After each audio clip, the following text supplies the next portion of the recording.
Star Wars Jedi Fallen Order and Respawn Entertainment prove that we can get deep, story-driven Star Wars games after Disney's acquisition of Star Wars. With Star Wars Outlaws by Massive Entertainment on the horizon, we wanted to take a look back at this critically acclaimed title. From hidden Easter eggs and behind-the-scenes development stories to details about the game's characters, worlds, and lore, we've got something for every fan of the Force with 107 facts about Star Wars Jedi Fallen Order. Let's get started. Star Wars Jedi Fallen Order was developed by Respawn Entertainment, known for their Titanfall series and Apex Legends. While all of those games are first-person by nature, writer Megan Fausti explained that the team wanted to create a more nuanced, character-driven tale instead of just putting a lightsaber in a faceless character's hands. 2. The idea of Jedi Fallen Order was that you are not an all-powerful Jedi and started as a Padawan while you grow into full Jedi through puzzle, combat, and environmental challenges. They wanted to make you feel like you were growing alongside Cal Kestis. 3. Cal's design concepts lean towards that of a Ronin before evolving into that of an explorer. Number 4. The idea for the poncho in Cal's design was to be reminiscent of the Jedi robes. Cal couldn't wear Jedi robes because he's in hiding, so this helped to create the Jedi robe silhouette.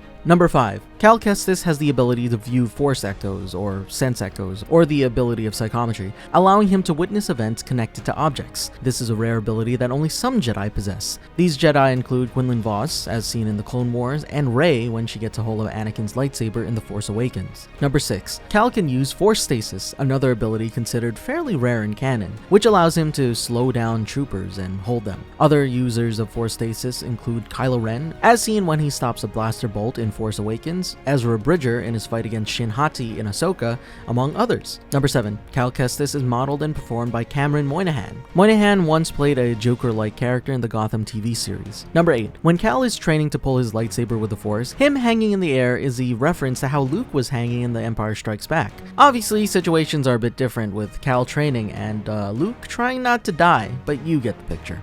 Cal's master was Master Jaro Tapal. Master Tapal teaches Cal to let go, telling him to let go of what you fear to lose. This is a similar line to what Yoda tells Anakin in Revenge of the Sith. Of course, we all know that Anakin didn't quite do that. Number 10. Master Jaro Tapal is voiced by veteran voice actor Travis Willingham. He's provided additional voices in Star Wars The Old Republic, but I best know him for his role as Roy Mustang in Full Metal Alchemist. Number 11. The Fjord poncho design for Cal is supposedly a reference to Travis Willinghams' D&D character in Critical Role, Grog. Personally, I don't see it, but the internet does. Number 12. Jaro Tapal is part of the Lasat species, a species inspired by original designs for Chewbacca by Ralph McQuarrie. Number 13. BD-1, Cal's little buddy droid that he finds, was conceptualized by artist Jordan Lamar Wan and was the result of the needs and wants of the team. Quote, "We wanted to provide the hero with a buddy droid that could be carried on the back like Luke carried Yoda during his training days." Number 14. According to the art book, the design for BD-1 was a mix of a bird and a dog, with the proportions and design of a bird, but with the loyalty of a dog. Number 15. BD-1's animation for giving Cal a stim depends on the situation. When Cal is in battle and stops for a stim,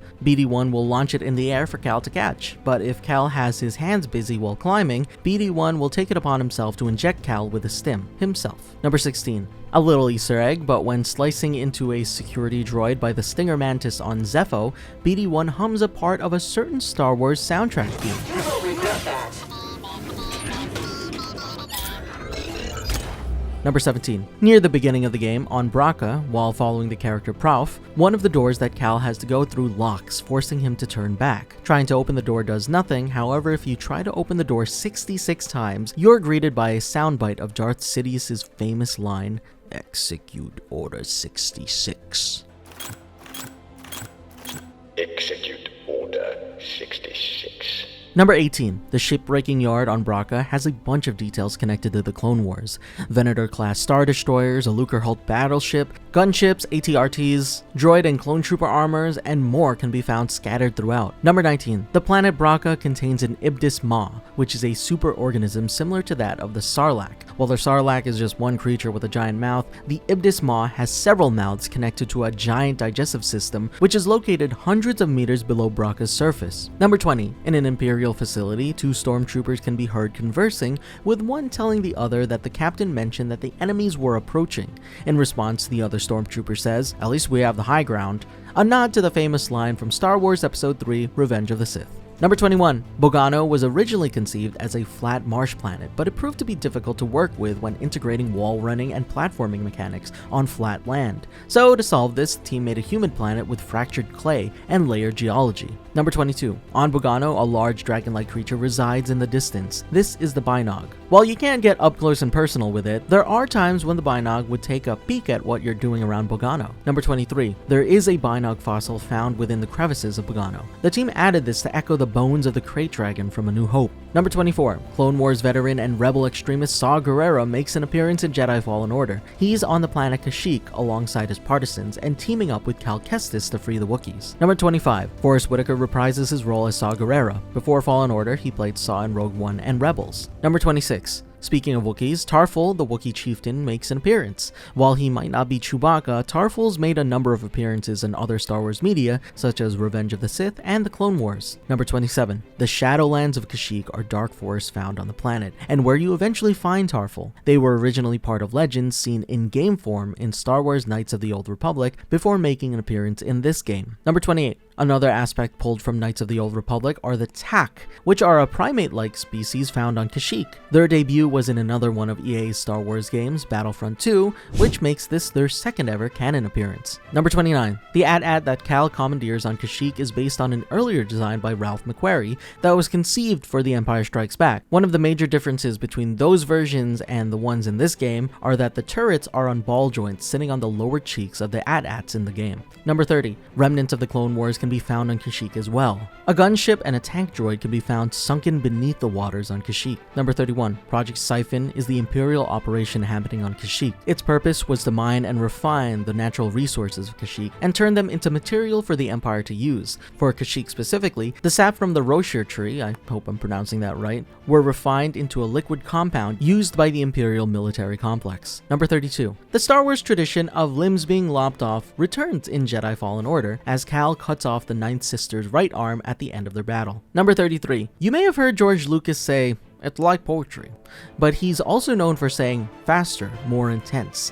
when directing his actors. In a flashback sequence with Cal's master Jaro Tapal, a play on this famous line can be heard when Master Tapal is training Cal saying faster with more intensity. Number 34. Seer was once a master and is currently a surviving Jedi, and because of that, she received Obi-Wan's hologram message to surviving Jedi. While its appearance in this game is cut short, it's nice to see the message connect to the wider Star Wars media, particularly from Rebels. Number 35. Deborah Wilson gives her model and performance for Seer Junda. She also provided the voice of Nambi Gima, an alien in The Rise of Skywalker.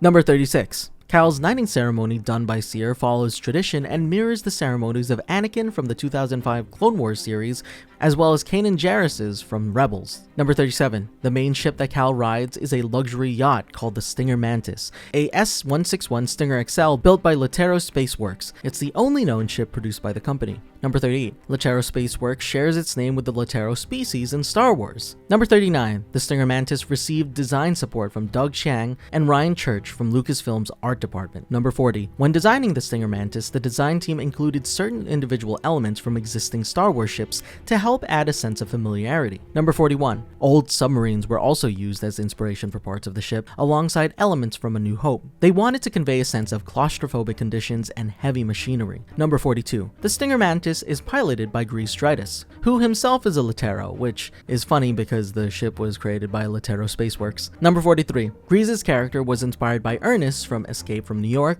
and Don Knotts from Three's Company. Number 44. According to the Art of Star Wars Jedi Fallen Order art book, Grease named the ship the Stinger Mantis because he found it impressive despite no breed of mantis in the galaxy having a stinger. Number 45. Grease mentions that there's a castle that is an excellent pub on the planet Takodana, referencing Maz Kanata's cantina from The Force Awakens. Number 46. Grease reveals that when he was growing up, he heard tales of Yaddle, the Jedi High Council member. Seems like he had a thing for Yaddle, respectively. Number 47. Grease seems to love salt. Whether intentional or not, in one cutscene, Grease can be seen pouring salt during a long conversation between Cal and Seer. Number 48. The planet Zepho is crammed with hidden Clone Wars details, especially since one of the major sites is a crashed Venator. Number 49. By listening to the Force echoes scattered throughout the crash site, the story of the clone troopers of the Venator starts to unfold. The ship sustained heavy damage and crashed on Zepho. Thankfully, there were survivors, including the Jedi Master Chiata and her Padawan Marcef. Unfortunately, the clone troopers turned against Master Chiata due to Order 66. Chiata managed to kill their commander, however, in the end, both Chiata and Marcef perished. Number 50. The Zepho are a humanoid race of Force-sensitive users that predated the Jedi Order and were first introduced in Jedi Fallen Order. To the Zepho, the Force was called Life Wind. Number 51. Zepho sages, otherwise known as the Three Sages,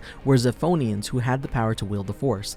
These sages were Ilram, Mictrol, and Kujet. Number 52. When designing the tool of Ilram, found on Zepho, the team wanted to evoke the Zephonian admiration for Kashyyik's origin tree, and it can be seen by how they emulate natural features and inform organic patterns in their architecture. Number 53. Hidden in the tomb of Elram is an Easter egg featuring low-poly Boglings and a low-poly Yoda. This can be accessed by positioning a bell in just the right position to make the jump into this area. Number 54. The Tomb of Mictrol starts to slowly shift towards featuring more power and decadence, with structures that evoke rigidity and control. The space in the tomb is arranged to center around idolizing the power of the sages. Number 55. Master Eno Cordova, making his debut in Fallen Order, was a Jedi Master who dedicated his life work to studying the Zepho. His outfit features more equipment and practicality, like the explorer and scholar he is, but still leans into that Jedi silhouette. Number 56. In the Databank Archive 6, Vision, Message 2, acquiring the holocron, it's revealed that Jocasta Nu is the one that supplied Master Cordova with the list of Force-sensitive users. If you don't remember who she is, Jocasta Nu was the chief librarian of the Jedi Archive. She momentarily speaks with Obi-Wan in Attack of the Clones. Number 57. Keen-eyed Star Wars fans spotted what could be a connection to the Zepho in the Ahsoka series. On the wall of the makeshift base/tomb where Thrawn and company meet up are hieroglyphics that resemble Zepho text as seen in Jedi Fallen Order. Number 58. In Ahsoka Episode 6, even more text can be seen with the runes of the fortress reading, "Praise Kujet, ruler of all, may his reign last." This implies that Kujet once ruled over Peridia, the planet that this episode takes place in. Number 59. Unlike the two other sages, the Zepho sage Kujet established power on Dathomir, which explains his connections to the Night Sisters, especially the Great Mothers on Peridia. Number 60. The tomb of Kujet found on Dathomir evokes their brutality and reign over all. Inspirations behind the design of the tomb were Vikings, brutalist architecture, ancient Egypt, and Rodin-style murals. Number 61. On the way to Dathomir, Seer tells the story of how the Night Sisters made a deal with a Sith Lord which led to their massacre. This is a reference to the alliance made between the Night Sisters and Dooku, which led to the massacre at the hands of General Grievous. Number 62. The Night Sister Marin also makes reference to the same attack in a cutscene further in the game. Number 63. Tina Ivlev plays Night Sister Marin and is the one who provides for her model. Number 64. Taron Malicos, one of the antagonists of this game, was a Jedi who fled Order 66 and used Dathomir as his hiding place. His design evokes the power that he's amassed while staying there, with scars he gained by fighting the Night Brothers, and horns he's collected from the Night Brothers he's killed. Number 65. Cal can obtain the ability to use a double-bladed lightsaber on the planet Dathomir. Dathomir is one of the homes of the Zabrak species, two of which famously wielded such a lightsaber, Darth Maul and his brother, Savage Opress. Fitting. 66. If you watch Star Wars The Force Awakens, you might find a familiar sight when traveling to the planet Ilum. Upon reaching Ilum's orbit, you're greeted by a planet with a massive canyon alongside its equator. Look familiar? Well, it's because Ilum becomes Starkiller Base in the future. Number 67. The light puzzle in the cave on the planet Ilum, where the Kyber crystals are held, references the way Yoda helps Padawans access the crystals in Star Wars The Clone Wars. Both involve using light to melt ice blocking the passage. Number 68. On Ilum, there's an Easter egg with the Force Echo by Master Marty Cameron. This is a memorial created by Nicholas Cameron, a level designer for the game, who placed this memorial for his father, the late Marty Cameron. Number 69. But wait, there's more to this. Nicholas Cameron revealed on Twitter that his father was an old-school games industry artist and had worked on games including Monkey Island and X-Wing vs. TIE Fighter.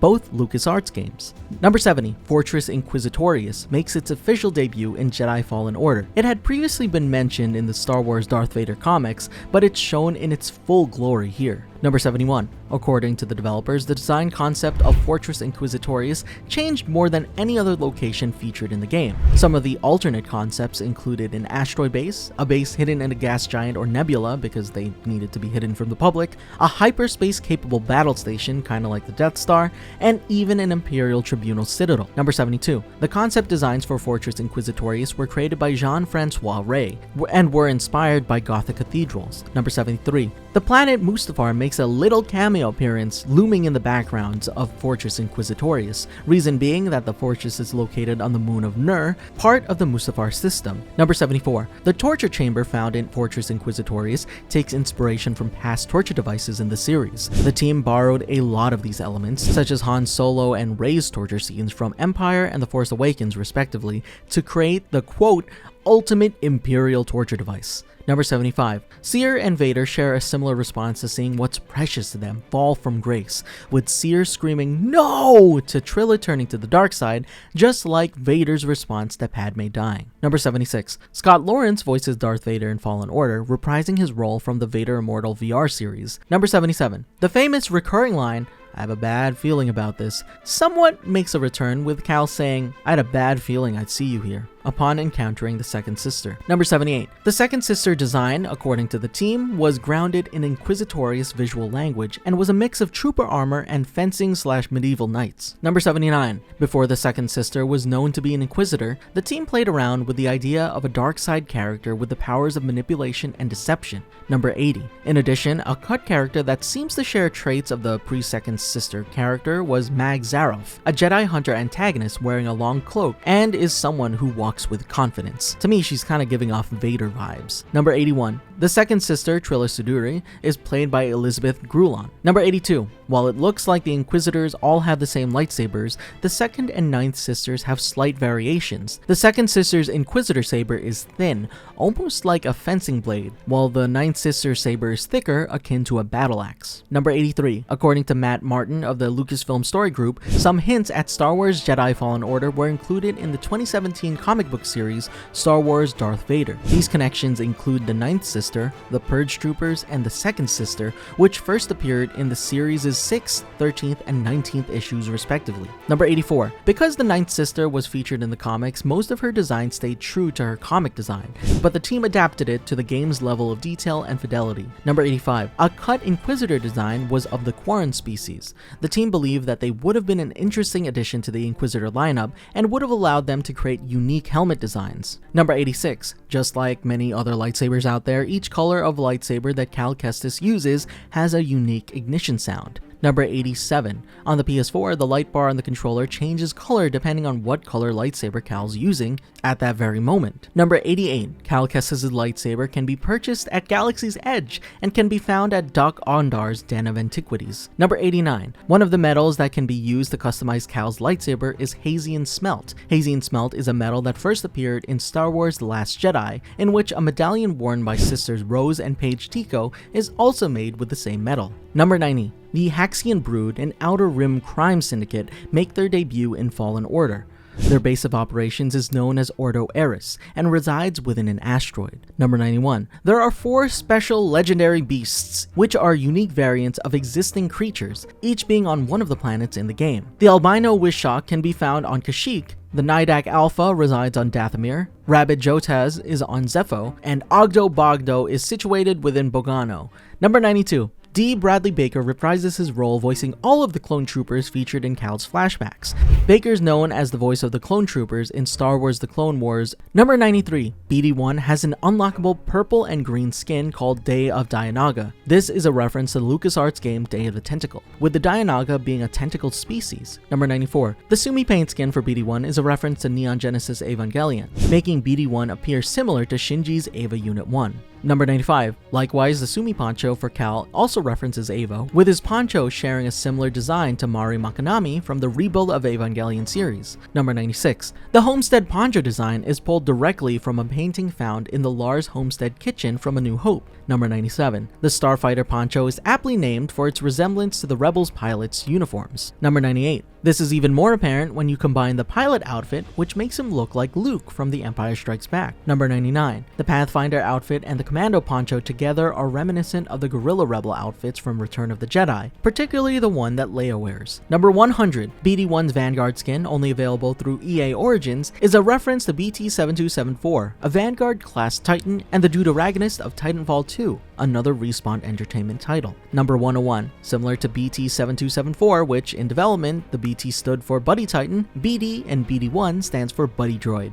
Number 102. The Mercenary Stinger Mantis paint job is based on the Slave One under Jango Fett. Number 103. The Bounty Hunter Stinger Mantis paint job is, you guessed it, based on Boba Fett. Number 104. The Smuggler paint job for the Mantis looks like the Millennium Falcon. Number 105. The Republic paint job bears a resemblance to the ARC-170 starfighters or the Venator-class Star Destroyers from the Clone Wars. Number 106. A comic book miniseries called Star Wars Jedi Fallen Order Dark Temple debuted in September 2019 and serves as a prequel to the game. Number 107. And finally, Star Wars Jedi Survivor is the sequel game in the series and released on April 28th, 2023. And that's 107 facts about Star Wars Jedi Fallen Order. There are tons more to talk about in the Jedi series. Also, we can't wait for Outlaws to release, so we'll definitely be covering that when that comes out. Did you enjoy our video? What other games should we talk about? Let us know in the comments below. I'm Anna Baxter, and this is the Leaderboard, your home for video game facts.